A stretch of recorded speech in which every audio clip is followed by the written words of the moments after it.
Increased 2 overnight, with south to southwest winds increasing strong to gale force and gusty by morning. Lowest temperatures tonight of 4 to 7 degrees.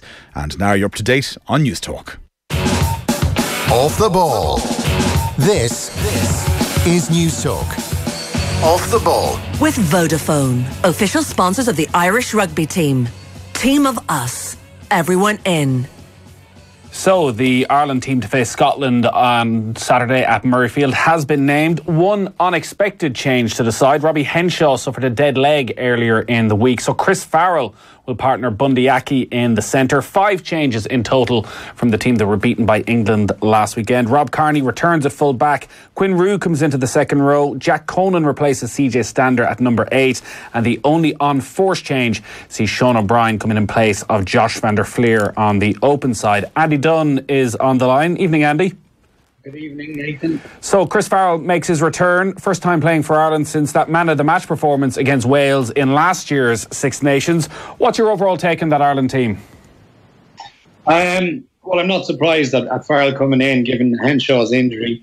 The only surprise or contentious issue, apart from the enforced changes and the injuries for me, is probably the inclusion of Quinn Roux. In terms of his competence, relevant to James Ryan, Devon Toner, Ian Henderson, Tyke Byrne, I think he's well below par in terms of ability compared to those players.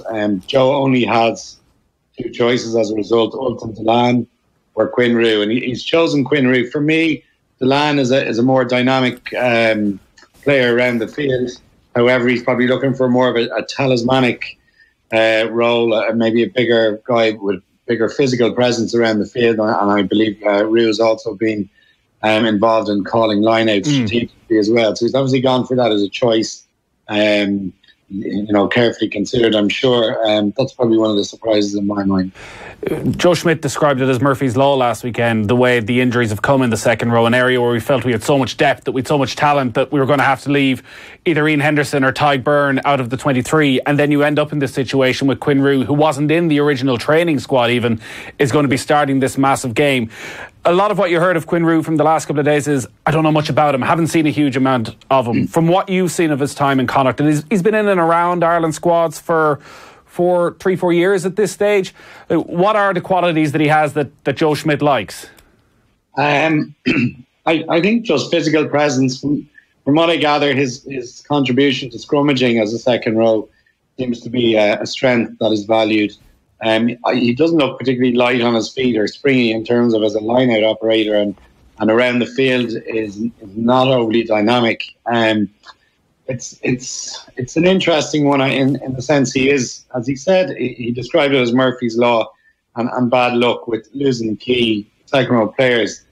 But I don't necessarily agree. I mean, Murphy's Law, we play a more physically abrasive game at times than a lot of teams, and again, we hit 135 rucks against England against the 80 that England hit, and they still hammered us physically around the field. They looked like they were a more physically dominant side. Our guys are running into brick walls on irregular occasions, and it's unfortunate sequelae of having a style that we do. You're going to be at higher risk of injuries, and I think it's not necessarily Murphy's Law. I think you're going to get physical injuries to players given the way we play. From talking to you a lot over the last couple of years, watching this Joe Schmidt side, I did get the sense, even before we spoke today, that you wouldn't have been surprised by the amount of injuries that came from that game last weekend when England came with all their might, because you've mentioned this constantly about how attritional it is for Ireland. Eddie O'Sullivan spoke about it last night. That is our brand of rugby. Yeah. And we see from one week of the Six Nations how problematic that is. And also looking at the bigger picture of a World Cup, when you don't even get these breaks as they do after this week against Scotland, then you have a game against Italy and another break, that you're at the very least going to have to put together 3 back-to-back performances, 5 big performances probably over the space of 8 weeks. Would you have major concerns that this brand of rugby isn't sustainable in a World Cup year? Yeah, I've had those concerns for a number of years now, watching the style that Joe plays, and I've discussed it on, with you guys there and off the ball too. Even when we are successful, I think we've got to you're going to treat success as measured as you do treat failure. And we didn't overly lose the run of ourselves when we won a Grand Slam, and we were constructive in our criticism about that style being potentially difficult or damaging. Similarly, losing and having a pretty awful day last Saturday does not mean we've become a bad side overnight. But the worrying trend is that the physical nature of how we play and I suppose the instruction for players to create rucks in order to fulfill their role that is prescribed and have multiple phases of play is hugely energy sapping. And one thing that is probably an intangible, it's very hard to measure the players' energy on the field, but they look very lackluster last Saturday. I think when you are required to play that way regularly, there is inevitably going to be a period where you drop off your intensity levels and your arousal levels. Now, it doesn't mean we can't go and play this aggressive, combative style successfully again. It's just going to be, you mentioned the bigger picture. The bigger picture being, can you put it together 5-6 times in a row in 7 weeks in a World Cup, or 5 times in 7 weeks in a Six Nations? And I think you probably can, but you're going to need about 45 players, not 31. So it's a bit of a catch-22. I mean, Joe is on record for, saying he needed to develop strength and depth after feeling so chastened after the World Cup experience against Argentina. And he's definitely done that, to his credit. But again, then the style is a bit of a challenge. I mean, 31 players may not be enough for 5 games in 7 weeks, given the physical nature of how we're approaching things.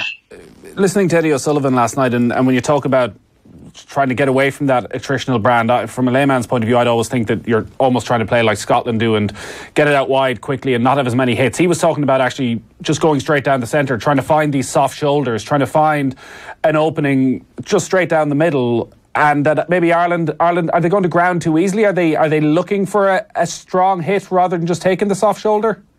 Well, I think we're looking to go to ground for a fact we are, because we average 140 rucks a game, and all the other top four nations out of the world's top 5 average 80.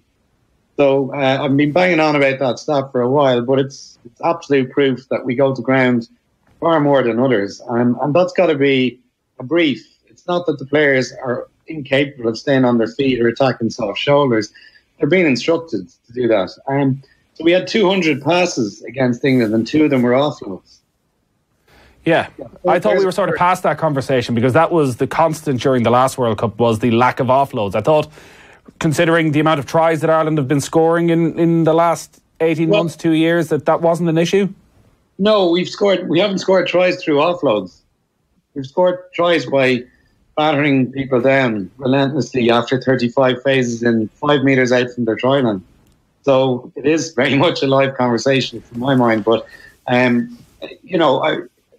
without sounding overly negative, that is an issue and it's a concern. And I think a lot of people, whether they could articulate it looking at it on Saturday or not, there was a lot of worry and concern about the energy levels in the group. And I think that's a byproduct of how physically demanding the type of way they play, or the way they're being asked to play. That's a byproduct. But, one of the interesting stats from the last 18 months is I think it was between the last Six Nations and the tour to Australia, we got 6 tries from turnovers. And that's a great way to score, to counter-attack, because, we held the All Blacks to a tryless game in November. Yeah. We were incredibly disciplined defence, incredibly physical and courageous defence. But by turning over a ball, you're playing against a side that is not organised. And it's a far greater way to attack. And that's a very New Zealand concept. The Crusaders are the most successful. Roger will tell you, he's coaching them now. They're the most successful franchise in Super Rugby history. And they've built 9 of their titles around playing attacking rugby off turnovers. You don't have to go out and construct and deconstruct teams and by breaking them down through strategy. You work on an incredibly strong defence. It's a bit like the Gegenpress type stuff you see with Jurgen Klopp. It's a high press. It's putting teams under pressure. When you get a turnover, you're playing against a broken system. Now, we've done that really well. I just don't think we maybe focus on that enough as an attacking threat. We like to hold on to possession for so long. I think we're exhausted. Gordon Darcy was saying that for a World Cup, we need to be getting towards a plan C. That at times you'll need to go to that. Joe Schmidt said, I'd be interested in how they describe our plan A. There aren't too many weeks where I don't get a letter from somebody saying I should be picking this player, trying to do this in the game. That's when we're winning. When we lose, we expect 3 letters. A lot of people describe how we're playing and what plan A, B and C is. We have a very varied game. We play strong offset piece and we varied kicking and attacking game, and we try to vary our defensive game. I'll leave them to do their analysis and we'll do ours and try to keep improving. Have you seen signs of a plan B for Ireland? No, I think we're playing very much the same way as we were a year ago. And I think, Joe's brief from the IRFU has been to win the next match. And he's taken that literally and he's gone out to win the next match. The bigger picture, as the phrase he used to mention, is, development of nuanced styles. And that's all very flowery and idealistic. When your brief as a head coach or CEO of an organisation or anything is, you win the next day, we've got a game. And that is his brief, because that's what brings in the revenue for the And he does it very successfully. He does it brilliantly. But, maybe his employers need to change the brief and say, you don't have to win every single game and you don't have to win the next match. You get a license to empower players to be a bit more expressive. I mean, we don't have a plan B. We don't have a plan C. If you look at how the All Blacks play, famously Steve Hansen in 2014, I think, referred to the Irish team saying they spend 6 hours doing video analysis of us, but we don't know what we're going to do. So how are they going to defend us? I mean, they're going out in the field with players who are equipped with a huge amount of skill and are empowered to make decisions on the hoof, where we have players of that capacity but are not being empowered to do so. They've been told exactly where to be on multiple occasions for multiple phases, and while it does work most of the time, it does become tiresome for players physically, mentally, and I think it drains them at times, and you're going to inevitably have peaks and troughs. Mind you, if you're playing a very creative game, you're going to have peaks and troughs too. Yeah. Do you think if Joe Schmidt had those conversations with the IRFU and there wasn't the pressure, and I don't think we're ever going to be in a situation where there isn't the pressure to win every Six Nations game or to experiment during a Six Nations, but do you think if that option was there, even this week, if conversations were had, listen, Joe, do whatever's best for World Cup, don't worry about the Six Nations, do you think he would change things?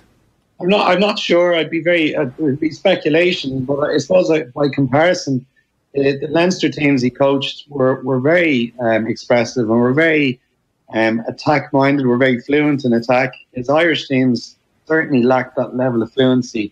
You could counter-argue that the time is less on the ball at international level. It's higher intensity, and you can't you can't compare like with like a provincial level going up a level to international, and maybe you need to be more dogmatic about structured play. But I suspect if the IRFU, which they're not going to do, but if they sat down, Joe, and said, you have freedom to go and lose a couple of games if it betters our style of play, I suspect he might embrace that. Yeah, I mean, it would be. I don't think he's averse to being attacking or attack-minded. I just think his current strategy to success and to scoring tries and points is very, very one-dimensional. What you said there about Steve Hansen and we don't know how we're going to play, so how would Ireland know what we're going to do? Do you worry after watching what England did to Ireland last week that Ireland have become easy to analyse, that they become easy to read, and that what England did last week other teams will be able to replicate? Yes, I do. I think we are easy to read, but it doesn't mean we're easy to play against. I mean, I think we were easy to read last year as well, but we still won the Grand Slam. Our attention to, I think what Joe, you constantly hear coming, the sound bites coming out of Carton House, or Joe's attention to detail and Joe's, infamous video sessions where people who lack attention to detail are getting hauled over the coals. If you have a predictable plan, but it's executed to the highest level, you're still very, very difficult to beat. And I don't believe we were any less easy to read last year. We were just we were at peak levels of physicality and aggression and courage. It's just hard to sustain it on an ongoing basis. Just then, going back to the team selection, it was obvious from very early in the week that Rob Kearney was going to play. The last we saw of Carney was a couple of weeks ago in the Pro 14 against Scarlets, where he looked well off the pace. Would you have any concerns about where he is at the moment, slotting back into the team? If you'd asked me 2 weeks ago, Rob Kearney coming in, having not played, would I be concerned? I probably would have said no. But on the back of seeing Peter O'Mahony looking not so fresh, on the back of seeing Johnny Sexton having a poor day, having been out for 5-6 weeks, and Murray not being in great form. Murray had a very poor game, and equally poor a couple of weeks ago against Exeter. Your key kind of leaders and decision makers on the field are coming back in without game time, and we're all assuming they're able to hit the ground running because they've done it previously, but maybe they're a year older, maybe it's harder to do that. So I would have a little bit of concern that Rob is coming straight back into an international without game time. But like I said, probably 10 days ago, I wouldn't have been concerned, but seeing Sexton failing in that regard and Murray being off form and O'Mahony not being as fresh as he's been in the past or looking as energetic, then potentially there is an issue there with Rob. All the indications were that if Henshaw was fit, that he would have moved to centre anyways, that Carney would have been back at full back. With the World Cup, 6-7 months away at this stage, do you think that's the end of the Henshaw at full back experiment? Possibly in the Six Nations, but I think Joe was probably quite keen to give him a run in a big game in order to, I suppose, have a plan B in terms of personnel for Carney. We've criticised the style of our play and said we don't apparently have a plan B or plan C, but I think he certainly has plan B and plan C in terms of personnel. I mean, if he asks personnel B and personnel C to do the same job, that's another query. But I think he was very keen to look at the likes of Henshaw starting a big international game under pressure, under stress, and give him that experience. He did come into recognition from his breakout year in Connacht as a fullback. So it's not like he's not comfortable playing there, but he was under severe pressure against England based on how they played, a little bit based on his rustiness himself, and a little bit based on maybe Keith Earl's injury and having to kind of cover 1.5 people positioning. It's probably, it's a difficult question to answer, but just when you talk about Conor Murray's struggle for a bit of form at the moment, and Johnny Sexton hasn't played a huge amount of rugby, what does Joe Schmidt do with those players? Do you just have to keep them on the pitch and presume that it's all going to come together for them? Yeah, I would have thought so right now. It's far too much credit in the bank to overly query their capacity. I think we're all entitled to acknowledge that they had a poor day. It's not like they didn't. They were poor on the day, quite poor. And but they're top class. They're world class players, both of them. And we have a number of world class players through the squad. I think probably more so in the forward pack than we do in the back line. Ironically, I think our two key world class guys in the back line are the two guys who are off form in Conor and Johnny. So I'm sure Joe will just ride it out, have a chat with the two guys, see where they probably well able to figure it out for themselves and adjust and make amends coming into Saturday. You're going to be over at Murrayfield covering the game for us on Saturday afternoon. Of course, you'll also be there for your secondary role as chairman of the Finn Russell fan club. Yeah. Yes. I much like I've become a big fan of how Ulster Rugby have played this season, and I see Dan McFarland has very much taken his learnings from his experience in Scotland under Gregor Townsend. I'm as much a fan of Finn Russell as I'm a fan that he is empowered to be creative on the field by his coaching. And I think the Scottish style at the moment is dangerous. It's great to watch. It's exciting. And Russell is the ideal talisman to run that for the Scottish team. He's not without his off days. He's had a few horrific games this season, and he's lost. He's a guy who can lose games for you, but he's also a guy who can win games for you outright. And I think probably one of the moments of the Six Nations last year was his left to right pass from deep against England. It was one of the most beautiful passes I've seen in a rugby field in about 10 years. He is a guy who brings kind of 5 rockstar moments to rugby, and it will be interesting to watch him on Saturday. We've just spent 20 minutes been, I guess, pretty negative about Ireland. It's hard not to be after the performance last week. And Scotland, impressed for parts of that game last weekend, though they have left their hat-trick hero on the bench, Kinghorn, after that hat-trick has been replaced by Sean Maitland. How worried are you for Saturday? Or are you worried at all? Do you think that Ireland is an automatic response to what happened last weekend? No, I would be worried. I'd be just concerned that I don't anticipate we're going to change our style. I think we're just going to look to do it better. And Joe is always big on execution and attention to detail. He'll look at the defence. He will look at how we play in that belligerent way, and he'll try and ensure players execute it to a far higher level. So that does worry me because, again, that makes us easy to read. And if Scotland are up for it physically, it does probably, it makes the stomach tighten a little bit when you consider how creative they can be. I just don't think Scotland are at the level just yet, where they can contain us physically, even though they know what's coming. I don't think they can contain us for 80 minutes. I suspect there'll be a lot of residual anger based on our efforts last Saturday, and there's a lot of top-class, hugely experienced internationals in our group who won't take kindly to criticism and their own performances as they reflect in them last Saturday. So even though I think we're going to go out and do the same thing, but do it better, I don't think Scotland will be able to contain us. All right, good stuff, Andy. We'll talk to you Saturday. Cheers, Nathan. Rugby on Off the Ball. With Vodafone, official sponsors of the Irish rugby team. Team of us. Everyone in.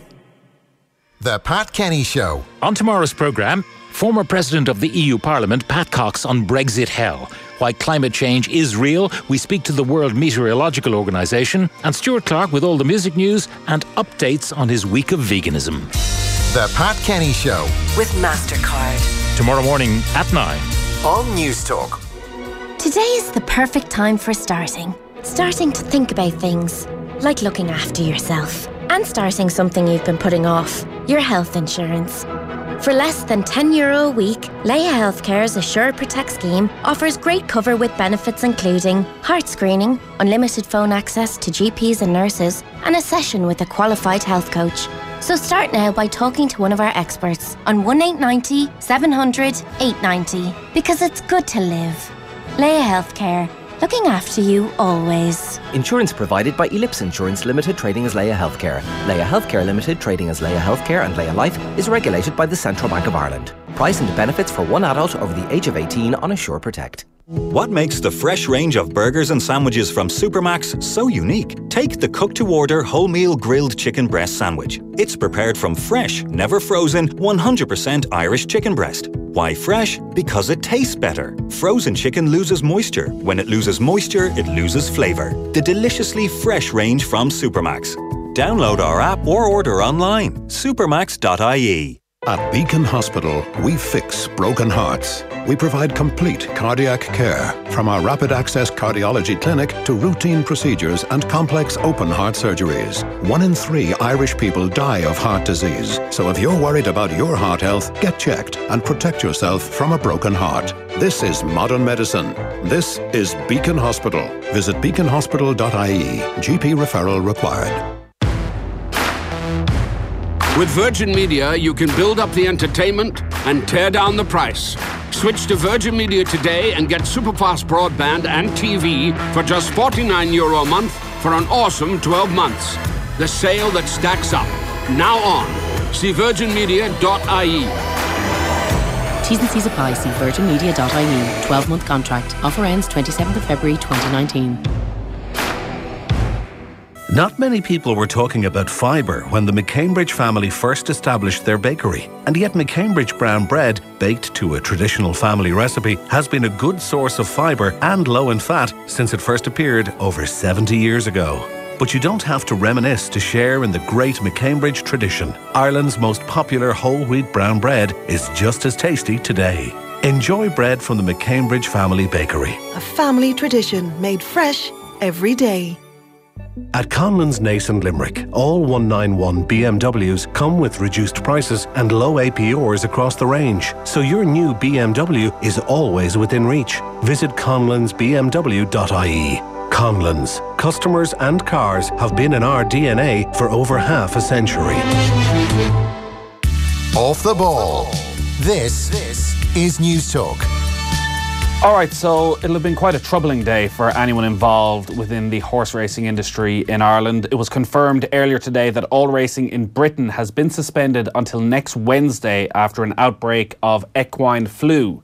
It has been confirmed that 3 horses from Donald McCain's yard that were vaccinated for the disease have since been diagnosed with equine flu. McCain had runners yesterday at Ayr and at Ludlow. None of the 3 horses diagnosed with the equine flu were running there, but there's obviously a lot of concern that the flu may have spread to other horses, other yards. Irish trainers such as Gordon Elliott had multiple runners at Ayr yesterday. He's quarantined those horses as a precautionary measure. Racing in Ireland is continuing. Horse Racing Ireland saying that the disease risk status in racing thoroughbreds has not yet changed. To get more on this, we're joined by Dr. Lynn Hillier, who is the Chief Veterinary Officer with the Irish Horse Racing Regulatory Board. Evening, Lynn.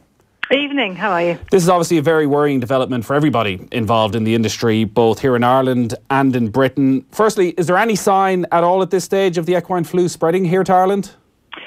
Equine flu has been circulating here. Let me go back a stage. Equine flu circulates all the time in horses. It's what's called an endemic disease. What we do in racing to try to keep it at bay on a regular basis is vaccinate our horses. Same in Britain, same in France.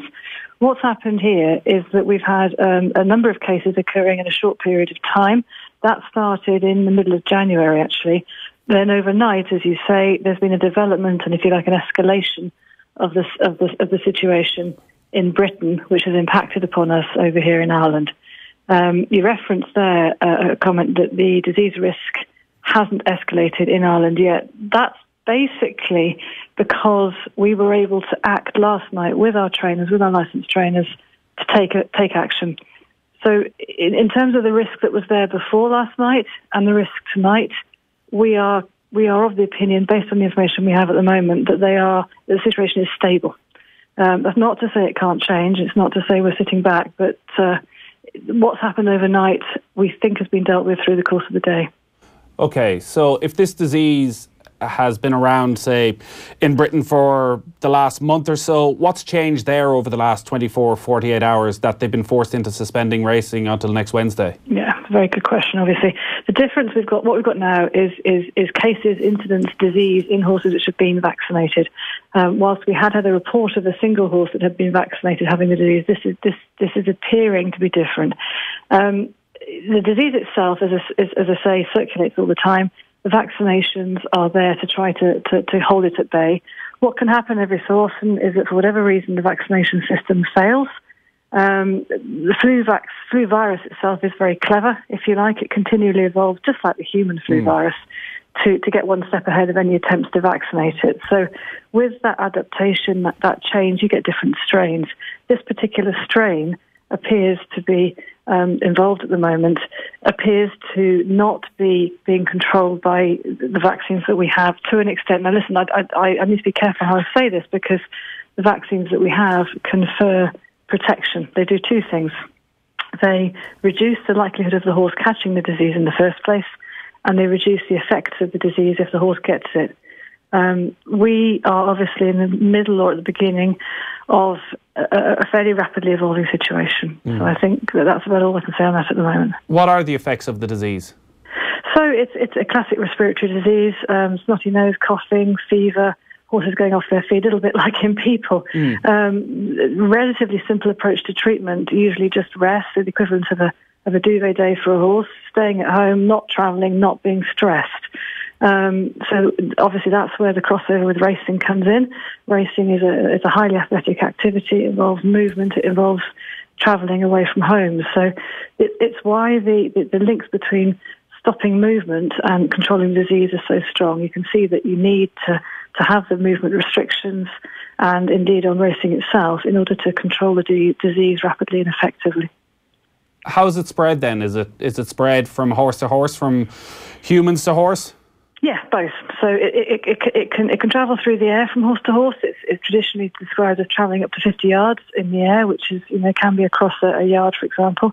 It can also travel via people, so that the droplets of the virus on people or vehicles or bits of kit, bridle tack, whatever, and then onto another horse. Is that more of a worry than the human side of it? That you say that horses can be quarantined, but the stable staff obviously travelling back over here especially as well. Is that more of a worry than initially now?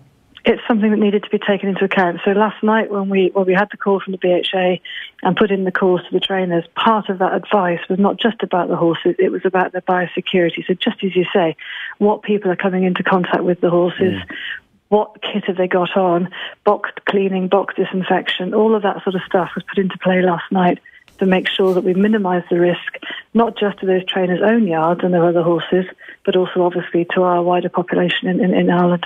It's obviously a very important time of the year for racing. Cheltenham is only a month away. There was a lot of big warm-up races for Cheltenham due to take place this weekend.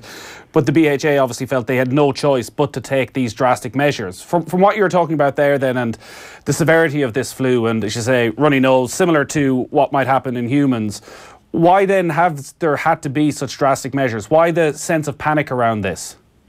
I think the BHA have taken, I wouldn't describe their response as panic. I think it's been rapid, which and it's obviously also had to be rapid from last night. Why the need? Because the only way to control this the disease or a number of cases happening in swift succession is to understand it. The only way you can understand it is to get diagnosis and take samples from the horses. In order to do that, you've got to know which horses to sample. And in order to do that, you've got to try to just almost freeze the situation for a minute. We were very, very lucky. By getting that call from the BHA last night, we were able to work with our trainers, as I said, before their horses had even unloaded off the ferries. So we were able to control what happened and where they went and how they were handled. The BHA didn't have that luxury. The trainers in Britain obviously went straight home and therefore potentially spreading the issue. So you have to sort of draw stumps somewhere and control the situation and then work backwards from it. And I suspect that's what they're doing now. Well, we know that's what they're doing by contacting all the trainers involved, by putting in processes of swabbing and testing. And by doing that, they'll establish a series of facts from which they can then determine a proportionate policy. You just have to listen to some of the interviews with some of the trainers today and the language that they're using. Peter Scudamore saying, extremely worrying. I've never known anything like this in all my time in racing. Seamus Mullins, as you can imagine, a normal race meeting will have 70 to 100 race horses stabled in close proximity in all parts of the country, all housed together for a day. It could be catastrophic. People in racing industry are still so, it's so fresh in their memory what happened with foot and mouth from 16, 17 years ago. This, by what you're saying, sounds like it's a very different thing. It is a different thing. Foot and mouth, the link is that foot and mouth spread by movement. Obviously, it wasn't a horse disease, but horse movement was associated with increased risk, so hence the effect on racing. This directly affects horses, and the reason that everybody's jumping to it, us, the BHA, getting on top of it, working with our trainers and our vets over here, is to make sure that we try and limit the spread as quickly as possible. It's a bit like, going back to the human analogy, you know, there's some people who go on to work, soldier on, infect everybody, and take a hell of a time then to recover. The longer we let the horses go on, keep working, keep racing in theory, the longer they're going to take to recover. And obviously, in the meantime, they're going to spread the disease. So that's why speed is of the essence, to get on top of it, get a handle on it, find out how far it's spread. And then what you can do is actually work. So if you take a yard, a standard yard, what you can do is identify which are your risk horses, which perhaps have had a swab which is inconclusive, something like that. Separate those horses from your horses which you know have swabbed clear and begin to try and get yourself back to business as usual. That's the aim with this disease control, is to get back to business as usual as quickly as possible whilst keeping the welfare of the horses uppermost in your mind, obviously. Yeah, Lynn, I do seem to remember when it was what Nathan's saying there about foot and mouth. The initial prognosis, it was quite calm, no threat to Cheltenham. It was around this time, wasn't it, when it did initially happen? So, what is the worst case scenario then around this? The worst case scenario is that vets and trainers don't step forward, step up, look at their horses, diagnose things properly and effectively and quickly, and the whole thing just rumbles on. What we want to happen, and we've done our best over here to put this out, you can imagine particularly today, but also a couple of weeks ago, is to ask trainers and vets to vaccinate their horses which might need a bit of a booster, so ones that haven't been in 6 months, and if they have a hint of any disease that could be flu, to get in there, swab it and diagnose it. Because putting your head in the sand and pretending it's not happening is not going to help racing in the bigger picture and longer term. Is every horse in training vaccinated? They should be, yeah. It's our rules. It's also the BHA rules. they have to be vaccinated to a particular pattern of days and intervals. Some vaccines we know contain the strain of virus which we believe to be responsible for these cases. Some don't have the exact strain but would give a degree of cross-protection. So it's a question of the trainers taking advice from their vets, looking at the vaccination history, looking at the health risk of the horses and making a judgment. The BHA say the disease can take up to 3 days before symptoms are visible, so that'll bring them until Sunday, and then they're going to hold off until Wednesday before they consider returning to racing. What are the key pointers here in Ireland? What are you going to be keeping an eye on over the next few days? Key pointer, obviously, at the moment we're saying that racing continues. So we're looking at reporting, we're looking at working with the Equine Centre to make sure that we have a handle on the cases or any incipient cases that are coming through the system. And we just need to regroup and reassess every day. We'll continue. You can imagine all through the day we've been reassessing and regrouping. The last thing we want is to prolong an issue here.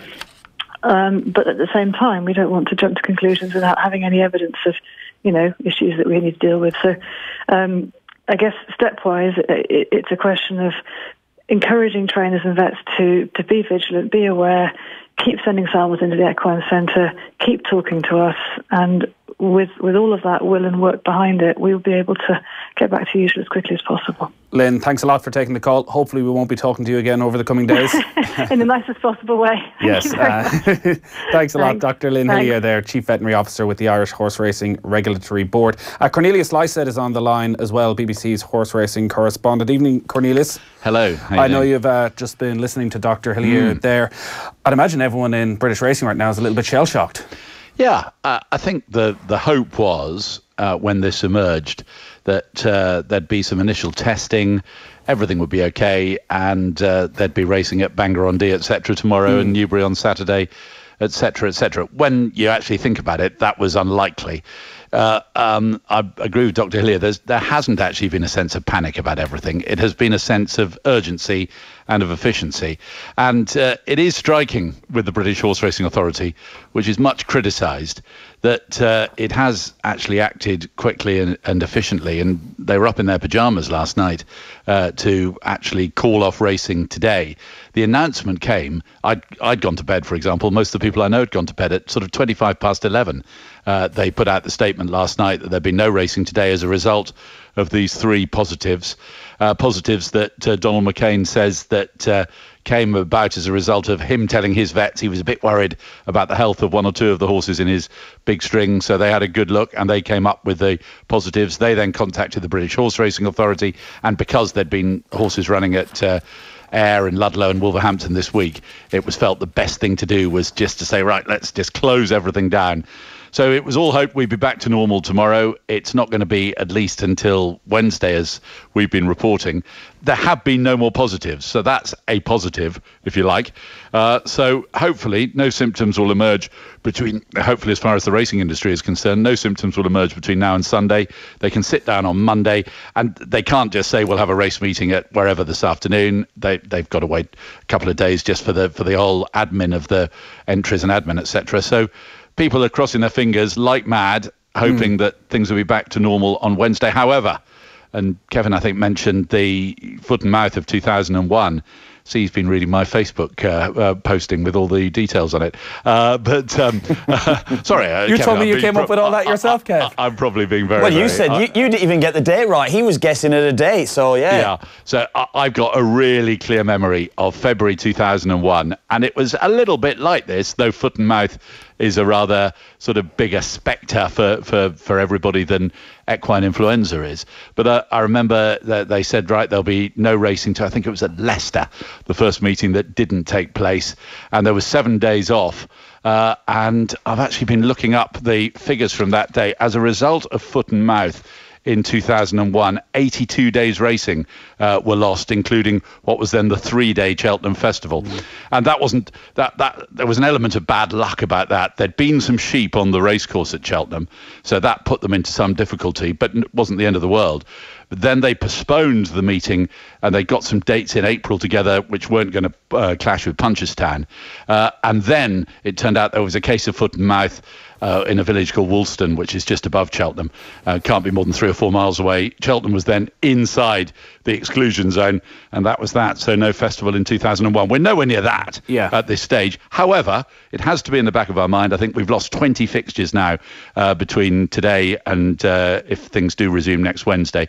So it's just got to be in the back of the minds, and it is in the back of people's minds. And by the sounds of what you're saying, Cornelius, and what Lynn said earlier, to avoid this becoming a far bigger thing, there needs to be a lot of honesty out there from all the trainers that when they do suspect something, that they put their hands up and get it dealt with as quickly as possible. Yeah, there is nobody who's going to be trying to hide a positive like this. I think that's very unlikely. The important thing, it's like a sort of great big jigsaw puzzle. The 3 or 4 McCain horses went off to the races, not the infected ones, but 3 or 4 horses from his stable went off to Ayr and Ludlow and Wolverhampton.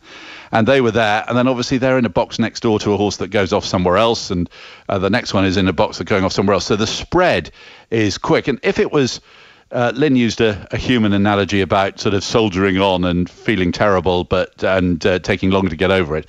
There's that to think about. But I think the whole puzzle is that if it was a school of 500 students and everybody, and I remember this happening to me when I was at school, everybody got the flu, and then everyone went home and everyone came back because they knew their symptoms, they could say their symptoms were over. But this is 14,000 horses in training in the UK, and it could spread through that population really quickly. The good news is, though, that all horses in the UK and in Ireland have to be vaccinated. The bad news is that they have been vaccinated, but there's obviously a new strain which the people at the Animal Health Trust in Newmarket will be looking at very hard, because it's one that they can't combat at the moment. But this is big because it looks like 6 days today through until Tuesday, initially off. Well, quite often there are, and certainly in the past, there have been periods like that off at this time of the year because of bad weather. But this is a huge industry in the UK. The numbers, 18,000 people employed in or just outside the racing industry, worth 3.8 million sterling to the economy. 14,000 horses, as I said. This is big if it's prolonged, and if it got close to Cheltenham, that becomes bigger and bigger, and clearly will have an effect in Ireland as well as in the UK. Without wanting to go off on too much of a tangent, I'm sure we'll probably come back to this. Not going to make a joke about backstops, are you? No, but actually, on Brexit and the level of cross-cooperation here, it seems very clear that the BHA were in touch with the Irish racing authorities very quickly, and that all worked. But there was a crucial